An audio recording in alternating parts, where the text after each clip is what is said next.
Right, so this is 2015. It's about a tennis player standing at a point. He serves the ball from a height of 3 metres and strikes the court at Q. Now, the diagram given was this sort of thing. So the tennis player was over here at P, serving at Q. So even though it appears that you could set it up from the right-hand side and that he's striking the ball in a negative I direction, but that will give you a negative T. So that's just going to confuse matters. So just take it literally. He's standing at 3 metres above the ground. He's going to serve the ball from 3 metres above the ground, and he's serving it over the net and it's striking it over there. So I'm just going to take it from a left to right scenario. Then that will give me a positive T. In this case, it makes no difference which side it does actually. It makes it a lot easier if you take it from this side. Okay, so speed of service is 50.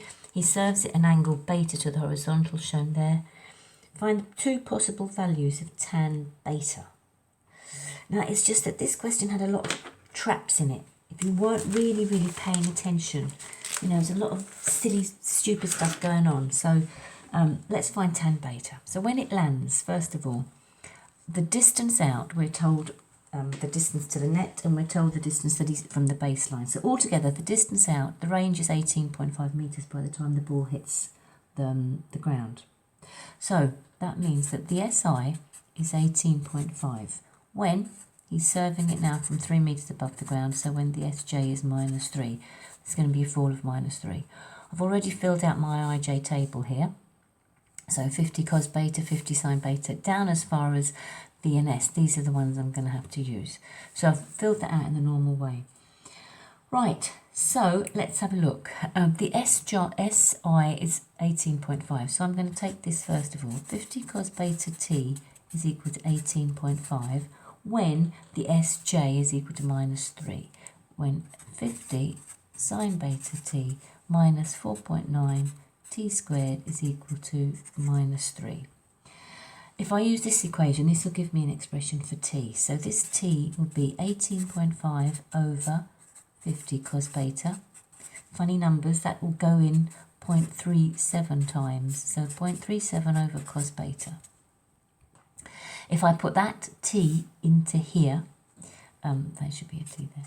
Well, if I put that T into this equation, this will become 50 sine beta, 50 sine beta by T.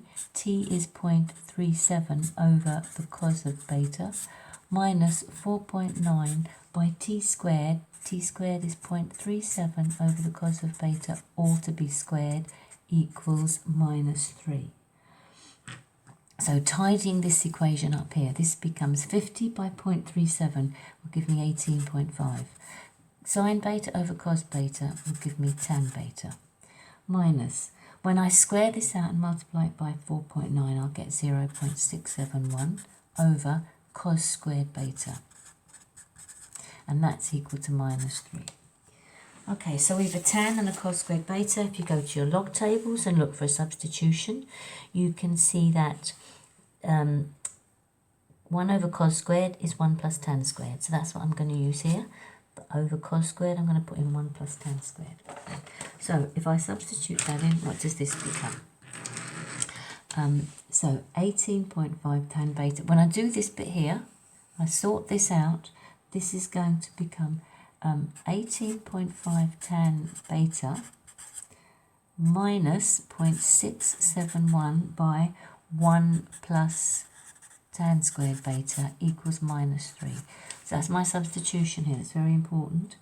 And then that will give me 0.671 tan squared beta plus 18.5 the tan of beta. And if I bring over that -3 and sort that out, that would become -2.33. So now I have a quadratic in terms of tan beta. So I'll find the tan of beta. I'll use the -b formula. So that would be equal to -18.5 plus or minus the square root of 18.5 squared minus 4 by A, 0.671, by C, minus 2.33. So the square root of all of that, all over 2A, 2 0.671s. And when you do that, you eventually get two values for tan beta. So this will become, tan beta will be minus 18.5 plus or minus, when you square root all of that, you get 18.67 all over. That will give you 1.34. So that gives you two values of tan beta. You have positive and negative. Minus 18.5 plus 18 and minus 18.5 minus 18.67. So my two values of tan beta will become tan beta is equal to 0.127 and the other one is equal to minus 27.74. They're my two values, the first part. Now the second part says, for each value of tan beta, find the corresponding time it takes the ball. So depending on what he served that ball at, which one of these tan betas, I'm going to find the corresponding time. Now already I know what that is. The time is 18.5 over 50 cos beta. So the time, 18.5 over 50 cos beta. This is where it gets tedious. So you have to find the corresponding tan betas, or cos betas rather. You know what the tan beta is. If you find beta, which in this particular case works out at 7.25, and then find the cos of it, you get the cos of beta to be 0.992. And if you do the same for this, if you find beta and then get the cos of beta for this one is equal to 0.036. So you've got to find the corresponding times for each of those beta values. Right, when you do this, you get t is equal to, so 18.5 over the 50 will give you 0.37 over this 0.992, that's one of the values. That gives you t is equal to 0.3729. Over here, if you say 0.37, or 18.5 over 50 gives you 0.37 over 0.036, that gives you a t of 10.277.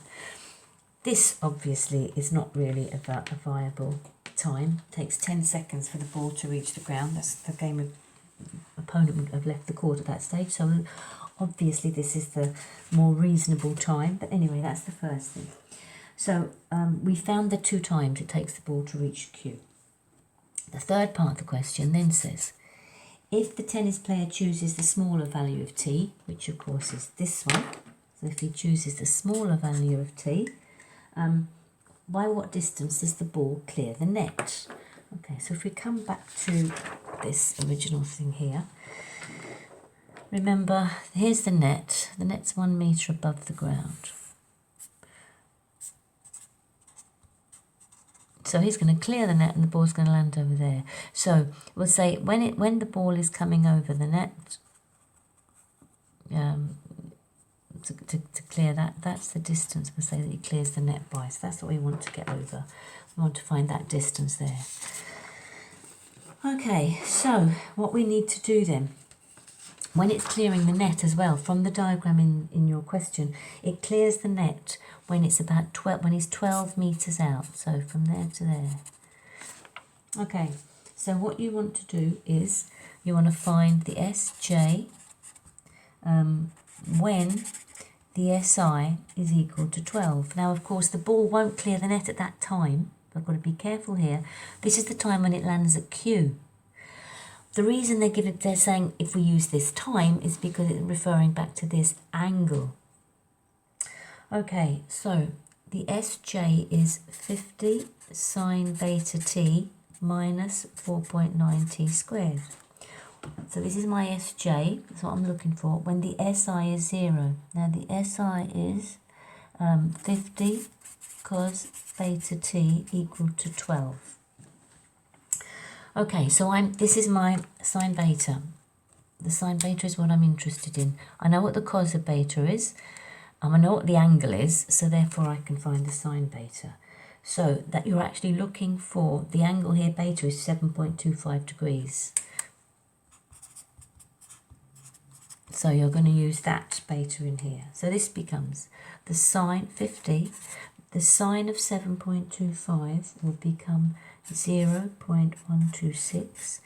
Now my t is the, I'm going to leave that for a moment, minus 4.9 t squared. It's a different t now, it's the time for crossing the net. I've got 50, the cos of beta I know is 0.992 by t is equal to 12. So this is the t I want here. This is the time that it actually crossed the net. So when I work this fella out here, what will this become? This will become 12 over 50 by 0.992 gives me a t of 0.242. So this is the time I want. So this time I'm going to put in there, to that bit there. So this is going to become 50 by 0.126 by 0.242 minus 4.9 by 0.242 squared. And when I get that out, that becomes 1.527, this becomes 0.287, and I get a 1.24 meters. Okay, so there's my net, let's say. We're clearing the net there. So this is 1 meter high, which means that this distance here is going to be 0.24 meters. So it will clear the net by that distance. Now the 2015 part B was a really nice question.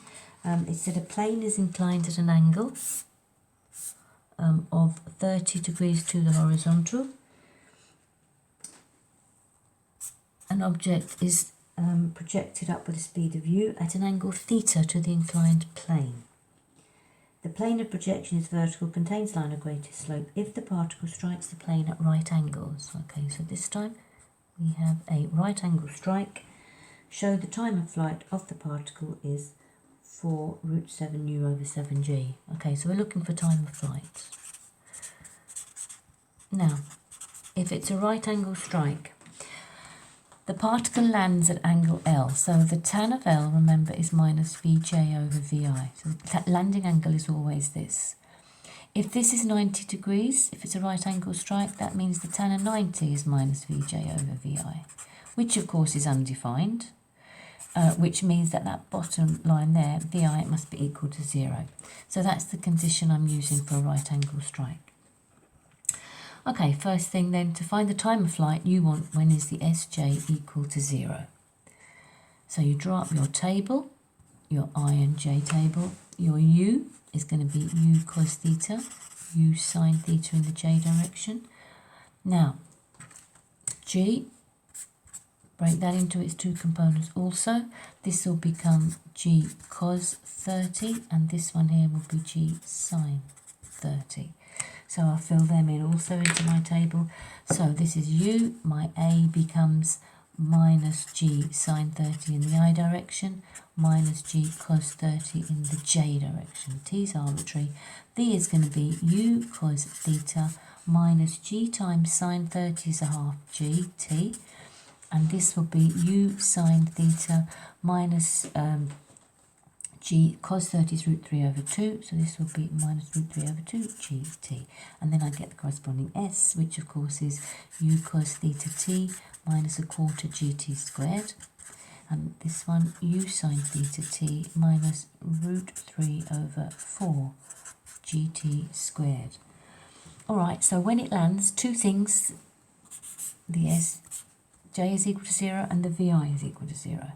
So I'm going to put my Vi here, which is u cos theta minus a half gt equal to 0. And I'll put my Sj equal to 0, u sine theta t minus root 3 over 4 gt squared equals 0. So if I sort this out, this will give me 2u cos theta over g is equal to t. And if I sort that out, I get 4u sine theta over root 3g is equal to t. So these t's have to be the same because it's the same situation. So I'm going to equate them. I'm going to say 2u cos theta over g is equal to 4u sine theta over root 3g. So your u's, g's cancel, 2 will go into 4. So this will become, bring up that root 3. Root 3 over 2 is equal to sine over cos, which is tan theta. Now the question asked me to show that the time of flight in surd form. So in that case, what I'm going to do is just get a link here from this tan theta to my time of flights, which are these fellas here, and they've got sine and cos. One's got cos, one's got sine. Doesn't matter which one I use. So if I said that was theta, if the tan is root 3 over 2, that means the hypotenuse is going to be root 7. So use any t, it doesn't matter which one, I'll use this one. So t is equal to 2u over g by the cos of theta, which is 2 over root 7, and that gives you 4u over root 7 by g. Okay.